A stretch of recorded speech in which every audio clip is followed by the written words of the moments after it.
Passons maintenant au bloc partenaires clés. Comme vous le savez, une entreprise n'évolue jamais seule sur un marché. Elle se développe au sein d'un environnement. Elle interagit avec les acteurs de cet environnement et tisse des liens plus ou moins forts avec l'ensemble des parties prenantes de son secteur d'activité. Toute entreprise a ainsi besoin de partenaires qui vont l'aider, dans une logique gagnant-gagnant, à réaliser son offre. Vous ne pouvez, vous aussi, tout faire tout seul. Vous devez absolument intégrer un réseau de partenariats à votre modèle économique. Et c'est l'objet du 8e bloc de votre business model Canva, le bloc partenaires clés. Ce bloc réservé aux partenaires est essentiel. Ne le prenez surtout pas à la légère, car le choix des partenaires, la qualité, la forme, le type de partenariat envisagé contribuent largement à la réussite ou à l'échec d'une entreprise. Renseignez alors ce bloc avec le plus grand soin en répondant à ces questions. Qui sont les partenaires les plus stratégiques de votre projet? Qui sont vos fournisseurs les plus stratégiques? Bien entendu, vos partenaires et fournisseurs potentiels sont nombreux. Il ne s'agit pas d'en dresser une liste exhaustive. Dans ce 8e bloc de votre matrice, vous devez vous limiter aux partenaires cruciaux, c'est-à-dire les partenaires sans qui vous ne pourriez pas produire, délivrer ou capturer la même proposition de valeur. Pour vous faciliter la tâche, vous pouvez commencer par dresser la liste des partenaires potentiels par rapport à chaque bloc de votre matrice.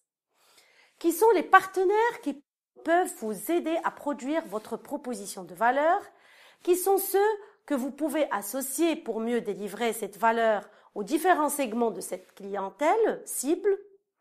Y a-t-il des acteurs clés qui vous permettraient d'entretenir le type de relation souhaitée avec vos différents segments de clients ou pour mieux générer des flux de revenus?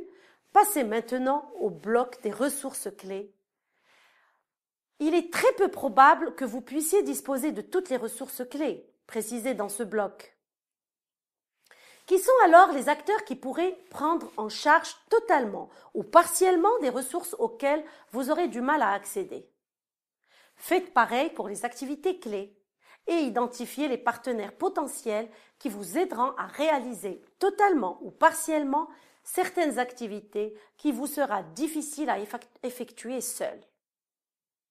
Vous disposez maintenant de la liste des partenaires potentiels.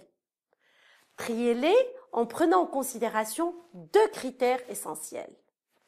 L'importance du partenariat dans votre modèle économique et le niveau de dépendance vis-à-vis des partenaires potentiels. Retenez alors les 3 ou 4 partenaires les plus stratégiques. Ce sont vos partenaires clés qui vous seront certainement d'une aide précieuse pour réduire vos coûts, souvent via des économies d'échelle ou en mutualisant des infrastructures coûteuses, réduire les risques liés à votre activité et les risques liés aux investissements conséquents que vous serez peut-être amené à faire. Accéder à des ressources importantes que vous aurez à posséder ou encore réaliser des activités critiques.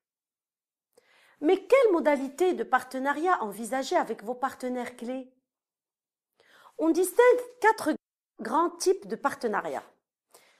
Des alliances stratégiques entre des entreprises non concurrentes. Deuxièmement, des compétitions, sortes d'alliances entre entreprises en compétition. C'est une forme de partenariat à mi-chemin entre la coopération et la concurrence. Troisièmement, des joint ventures conclus souvent pour développer de nouvelles affaires. Et enfin, comme il y a également le partenariat classique entre acheteurs-fournisseurs visant à garantir des approvisionnements réguliers, fiables et optimisés.